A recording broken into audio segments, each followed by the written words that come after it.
Nesse período de 60 e 70, eu acho que tem uma música que a Elis Regina canta, que é Aos Nossos Filhos. Se você ouve a letra, é uma música que me toca pra cacete. Então, perdoe a cara amarrada, perdoe a falta de ar. Os dias eram assim. Perdoe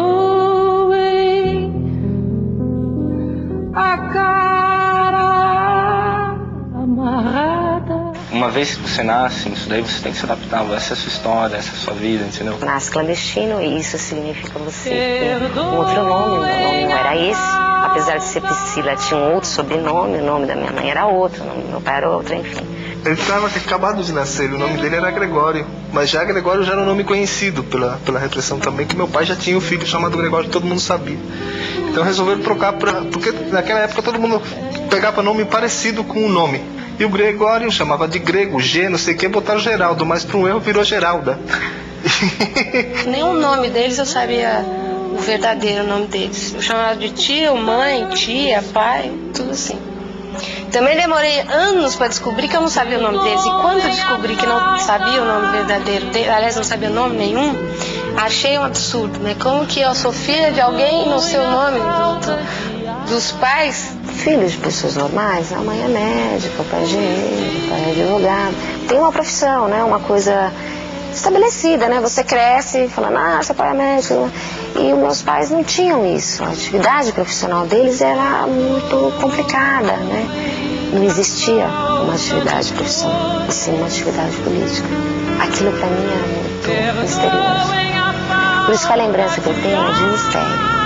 Meu filho se chama Henrique porque era o nome que meu pai usava, né?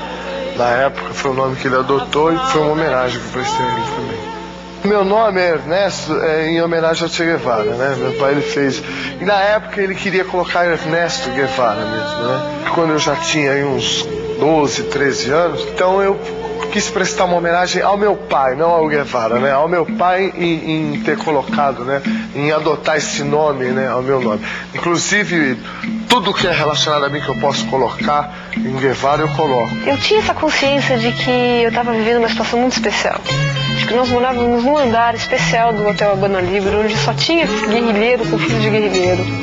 Tanto é que eu lembro, assim, de algumas cenas no hotel. Uma delas, assim, meu pai desceu do elevador e nós não estávamos juntos, nós não podíamos dizer que nós estávamos juntos. E eu lembro dessa cena, a porta abriu, meu pai estava no elevador, mas eu não podia falar com ele. Eu lembro que a gente trocou uma piscada. Eu lembro do meu pai piscando pra mim, quando aquele elevador abriu. O que eu via é o seguinte, que existia um governo ditatorial, entendeu? E que entravam na casa das pessoas e matavam, entendeu? Era muito simples o meu raciocínio, entendeu? Era olhar e falar, não, os caras vão vir aqui se eu contar essa história, ou ficarem sabendo, sei lá, ou qualquer coisa, podem vir aqui e acabar com a minha família, entendeu? Já acabaram com a metade, acabam com a outra metade.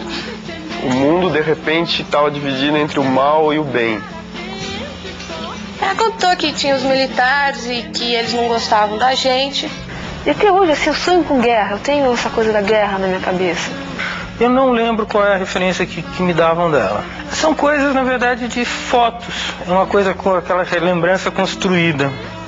Por isso que a minha lembrança de infância é uma lembrança extremamente agradável. O que não é, eu não lembro. Eu já perguntei muitas vezes certas coisas e ela já explicou e eu esqueço, vou lá e pergunto de novo. Uma coisa que não sei se eu devo falar.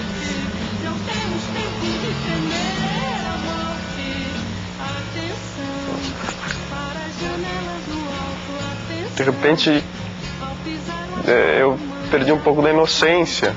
Aos 7 anos, é muito cedo isso. E aí eu só vi esse rapaz que eu jamais vou me esquecer do rosto. Eu sou muito boa fisionomista, muito boa mesmo, tenho uma memória incrível. Ele chegou perto do meu pai, pôs a arma na cabeça e atirou.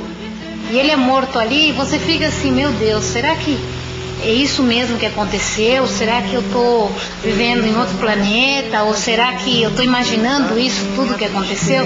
Porque foi assim um assassinato brutal, foi uma coisa assim que eles chegaram, foi muito rápido.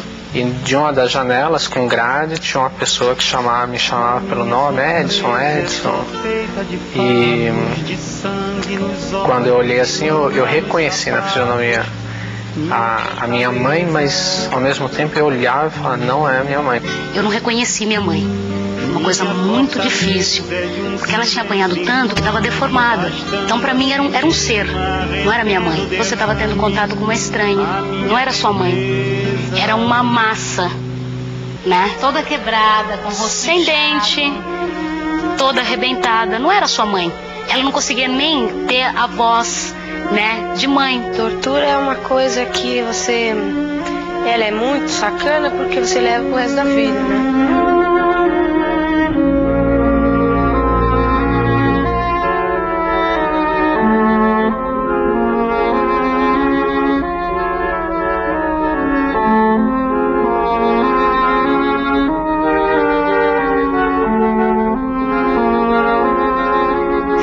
Teve a grande preocupação de onde eu estava, mas que eu não sumi de vez, porque ela disse que ela sofreu ameaças de que me torturassem para que ela falasse alguma coisa. Porque eu sempre fiz a discussão, eu fui torturado ou não? Nesses lados eu preferia abrir um pouco mais, tipo assim, eu corto meu cabelo a zero, mas eu tenho que dormir junto da minha irmã.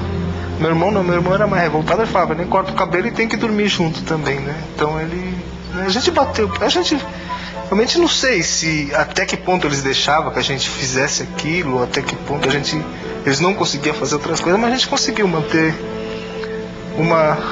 o núcleo lá, né? Nunca nos separamos, a gente dormia, minha irmãzinha dormia no berçário, a gente dormia embaixo da cama dela. Eles levaram a gente pro Juizado de Menores. Juizado de Menores, em Tatuapé.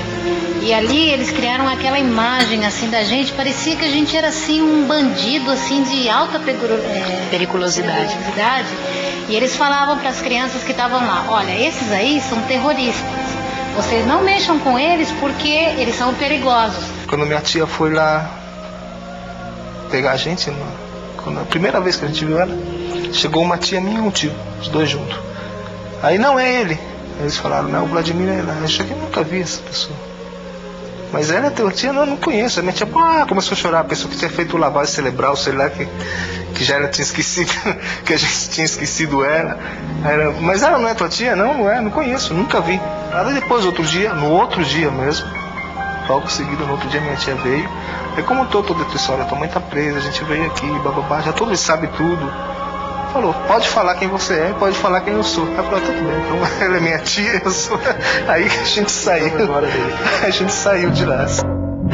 Na noite que meu pai morreu, eu tive uma febre muito grande, muito alta. Eu tive quase 42, 41 graus de febre. Uma coisa assim violentíssima.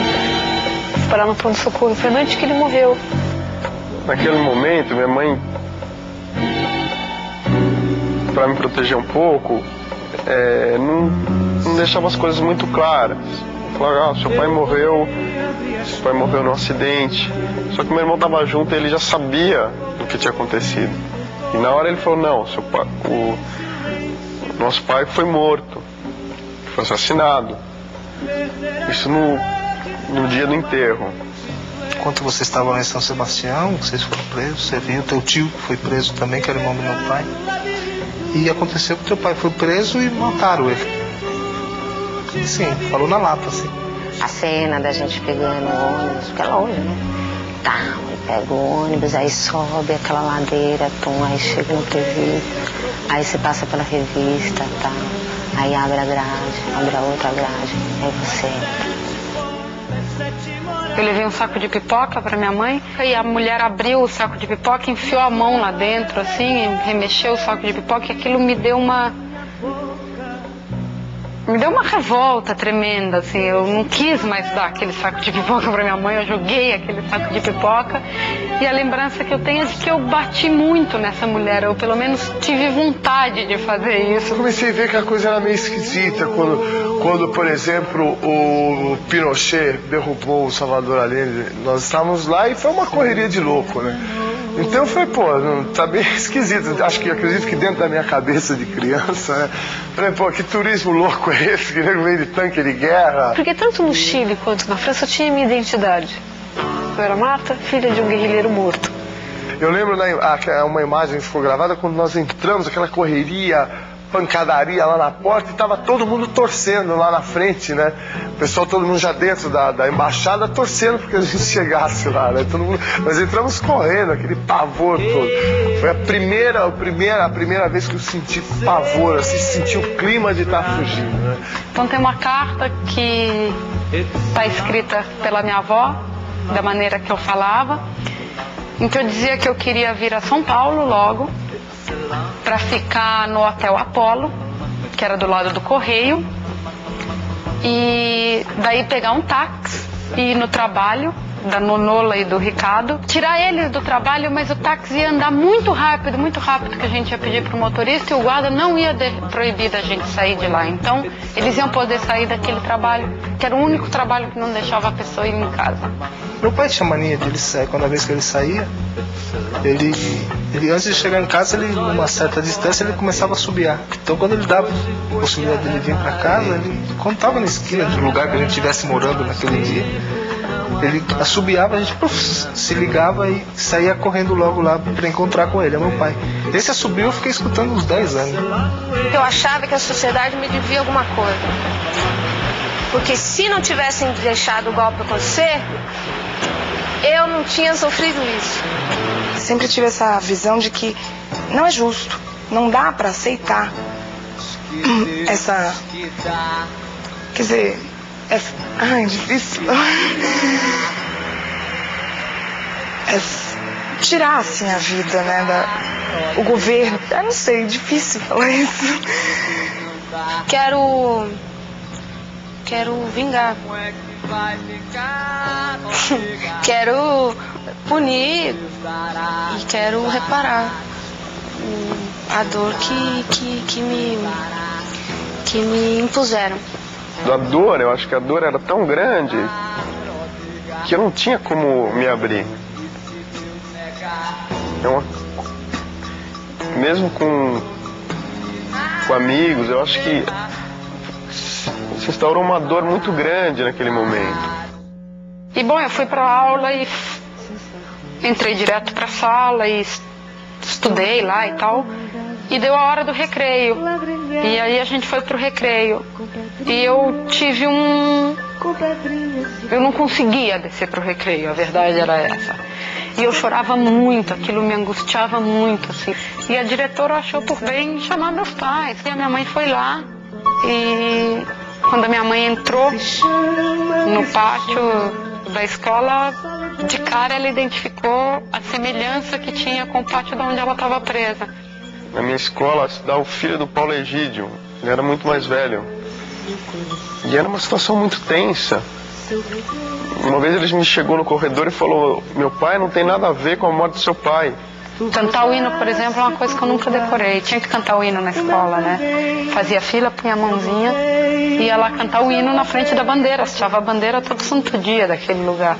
E eu tava chegando em casa, normalmente com um coleguinha de escola, né? Aí eu fui abrir a porta do quarto, tinha uma bandeira vermelha, bem grande na parede. Aí meu colega falou: o que é aquilo, a bandeira da União Soviética? Foi fechar a porta, falei: não, ali é a bandeira do Flamengo, né? E desci, esse é um flash que eu tenho. Eu tentar construir essa imagem, porque eu não sei nada, eu não sei como meu pai era, eu não sei as coisas mais banais. Eu sei o que ele fez e sempre na minha cabeça fica uma coisa grandiosa de herói, porque afinal de contas ele morreu por um ideal e ele estava disposto a isso, enfim, fica aquela coisa gigantesca que até me oprime um pouco. Essa lembrança do meu pai por muito tempo foi até uma imagem fictícia na minha cabeça, não tinha uma imagem formada do rosto dele. Entendeu? Meu pai, pra mim, na minha visão de até começo da adolescência, sempre foi, inclusive hoje continua sendo, é um herói, mas na minha infância era um herói de gibi, de historinhas. Com 7, 8 anos eu ganhei uma foto dele com 16 anos, né? Aí mais pra frente, com 16, eu arrumei uma foto dele com 3 anos de idade. Eu não conseguia formar uma imagem de um pai com 16 anos ou um pai com 3 anos, né? Você não consegue. É inconcebível você olhar pra foto de um garoto de 3 anos ou 16 e imaginar que aquela pessoa é seu pai. Isso é muito difícil. Herói não é meu pai, é a minha mãe. Sabíamos que meu pai foi morto, sob tortura. Mas para todos os efeitos legais, não existia, né? Meu pai teria abandonado a família, minha mãe não era viúva. Pouquíssima coisa eu soube do meu pai, né? Então, assim, eu fiquei super contente de saber, de ter uma pessoa assim que me falou alguma coisa do meu pai, né? Porque até então ninguém me falava nada. Minha família, minha avó, minhas tias, meu tio, é como se ele não existisse, né? Até então eu não sabia nada dele. Como ser um pai assim, só fictício, né? Eu fui atrás das pessoas que militaram com ele, eu tentei realmente reconstituir um pai. Assim, agora, isso não resolve. Isso não resolve, assim. Eu tento isso porque é um jeito de eu me entender hoje. Eu fiquei assim, triste, né, pelo que ocorreu, pelo fato de saber que ele nunca mais ia estar voltando, né? E que essa esperança realmente estava acabada, né? Que realmente não podia mais ter expectativa dele estar voltando mesmo. Ninguém me disse que minha mãe morreu. A família inteira, de maneira geral, nunca conversou. Porque eu acho que a família, todo mundo procurou muito. Foi um esforço muito grande de procurar e foi uma frustração muito grande não encontrá-la. E até hoje é difícil você aceitar uma morte que não é material, que você não tem mais que isso, mais que essa imaterialidade da morte. Para mim ainda a imaterialidade é a vida, porque eu não tenho, eu não conheci, né, o meu pai. Então é absolutamente pirante você tentar, por um lado, imaginar como seu pai era, e por outro, aceitar que isso que você imaginou morreu. Agora, não tem ponto final. Como é que vai ter um ponto final se a gente sabe, por exemplo, provavelmente o meu tio levou um tiro pelas costas na coluna, ficou paralítico, levaram ele assim para Brasília, torturaram ele não sei quanto tempo e ele morreu assim. Como é que tem ponto final para isso se não tem o corpo dele, se não tem, se só tem uma foto 3x4 dele? É isso que existe do André Grabois.